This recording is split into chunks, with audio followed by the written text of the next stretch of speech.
thanks for clicking on this video. I know we've got a lot to choose from. I thought this video would do something really totally different. A lot of us go to concerts. I know I go as many concerts as I can, even in my old age. It's a pain. But we'll show you kind of reverse the other side, what it is to play one of these bar shows, concerts, things from the perspective of a drummer. First thing is loading up your car with all your drums.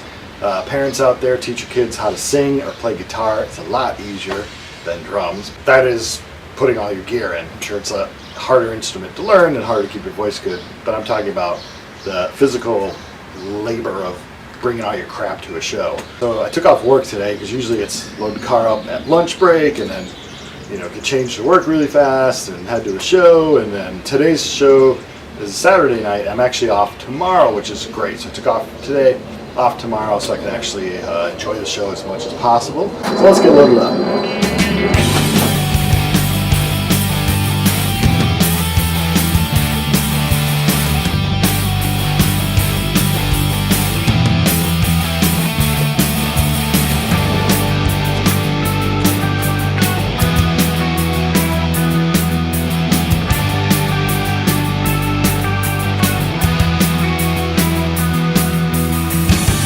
Alright, so got a few more hours before we leave.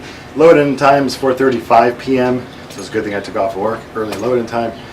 Doors open at 7. The crowd hopefully starts coming around 7:30. We play between 8 and 8:30.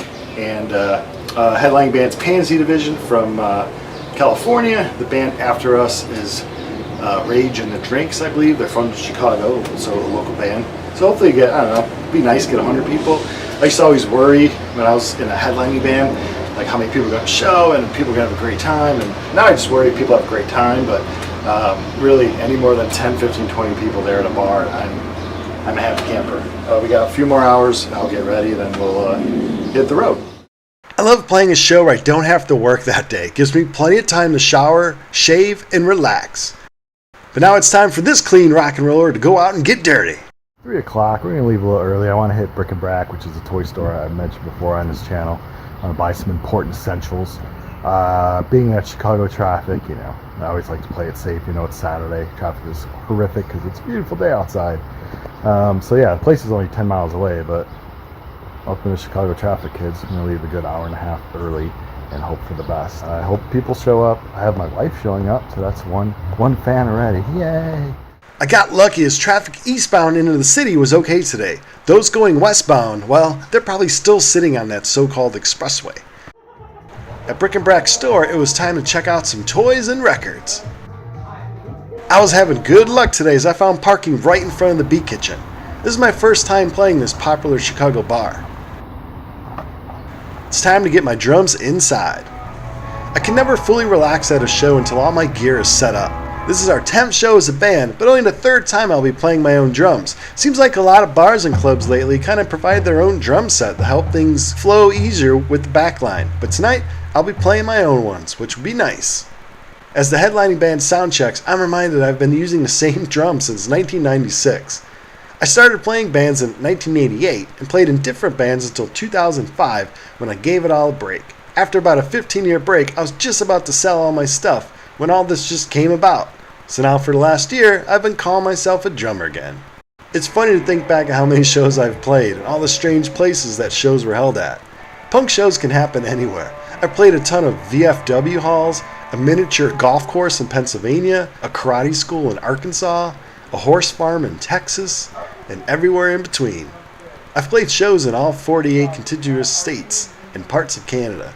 Now it's nice to be a little old man and just play locally. Before this show, I got to catch up with John, who's been fronting Pansy Division for over 30 years. I was drumming for a band that opened up for them when they played their first Chicago show exactly 30 years ago in 1993. In 1994, John and Pansy Division got to open up for their friends Green Day on that epic Dookie tour that turned Green Day into the superstars that they are today. Time flies. After the first 2 bands were done, it's now time for sound check. The boring stuff that people don't get to see. Sound checking for drummers is pretty much hitting your drums one by one until the sound guy says they're good enough. It's also time for the guitar players to see who's going to play louder than the other. Tonight, I won't have to worry about that as our other guitar player is still stuck in traffic. I take another quick glance at the set list, And in most parts it's easier to join a cover band, but I never went that route. I love the challenge of coming up with original material and trying to see how far you can take it. We have 8 original songs we're doing tonight, and about 4 have made it to my muscle memory stage where I can just kind of play them in my sleep. But for the other 4, I'll have to pay attention. It's also time to set up the merchandise. This is the big time, baby. We might sell 1, 2, or even 3 CDs or shirts. Yeah, today kids like the downloads, but we all still love physical media. After my wife helps calming what little nerves I have for the show with a little dance party here, it's time to check out the backstage, or actually the upstairs area. It offers free beer, free pizza, and a nice view. I'm only going to take advantage of the view because I gotta stay slim for showtime, baby.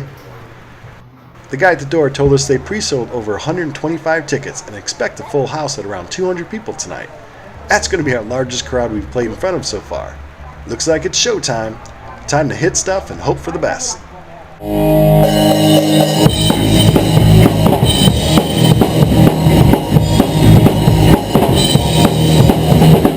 Yeah, so 20 seconds into the first song, I look up and see a guitar player with broken strings.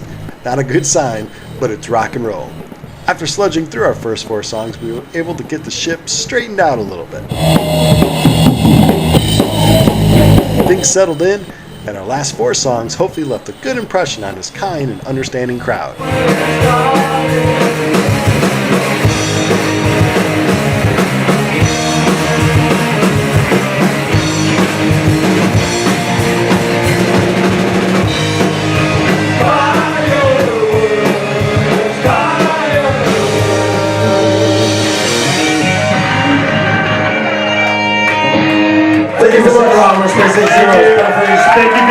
After our set, we got to clear our stuff out onto the streets, and I'm rushing to get my drums back in my car.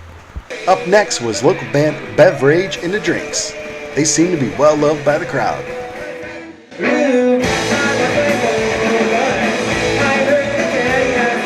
In between bands, I can do fun stuff like hiding behind water. Closing out this night is the legendary pop punk band Pansy Division.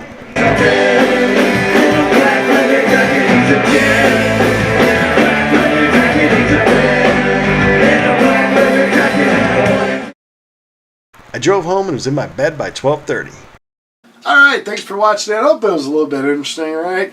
It's been far cry from, of course, when I was a kid and 90s, playing in punk bands, all age scene. The craziness I would see out, I always look out from the drum platform area or just the stage and see what kind of crowd we were having and all the craziness and make sure everything was going well.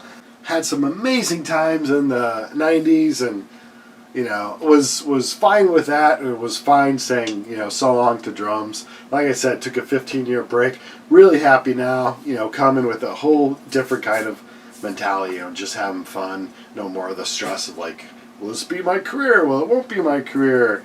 Do we stay on an indie? What do all that's gone. It's just about having fun right now and trying to get some people out of the show. Never been like the equation like a guitar center, guitar nerd who likes to talk about equipment and amps and guitar strings and what do you do. The drum version of that's for sure not me. I don't care what drum. I don't like to go sit off with a drummer and talk about drums. I'll talk about anything else. Anyone who knows, who unfortunately played in the band with me, unfortunately they know I hate even practicing. I hate practicing. When I was a kid, I took a few lessons to kind of learn like, okay, the hi-hat makes this sound, the snare drum makes this sound, the kick drum makes this sound, and I took like intro to music at school and would hit the little snare drum. But pretty much was this album here, Highway to Hell. Locked myself downstairs with my little 3-piece crappy white hall blue sparkly drum set. Had a broken hi-hat, had a crack cymbal, I had just the floor tom, one tom and a snare, and of course the kick drum, and just tried to recreate AC/DC Highway to Hell. Phil Rudd, just on beat, playing it, and that taught me pretty much rock music. It was just 2 or 3 years of just trying to learn every song on this album, and just that's why Highway to Hell is so important to me. Now my drum philosophy kind of comes more like Neil Peart. I'm not at his skill level, will never be at his skill level, even at my peak as a drummer, probably around, 98 when I was playing a lot of shows on the road. Still was not up to that skill level. But I like his philosophy. I interpret it to be like something creative. You can play your beat, straight ahead beat, the kind of music I play. That's really all that's asked for. But it's kind of neat to put in some weird fills or some weird kind of accented things. We don't really do a lot of time signature changes or anything like that. But it's nice like to having that pert kind of influence when I was growing up listening to tons of Rush of like kind of what would he do? Would he put something weird in here? You know, you don't want to overplay a song for sure. But I really like that. And I kind of like the idea, especially when it's verse, chorus, verse, chorus, verse, chorus, is that every fill leading into the chorus gets a little harder. So that third verse or that third, pre-chorus leading into chorus, that last time that you're going to build up really has a little bit of a extended fill or a longer fill. And that gives me something to look forward to in that song. Like, all right, here it comes. And that takes me way back to in high school when you would have a like jazz band or something, and you'd always have that one part of every song they really had to pay attention to or something, and you kind of stress a little bit, waiting for that to happen. So I kind of like to recreate that.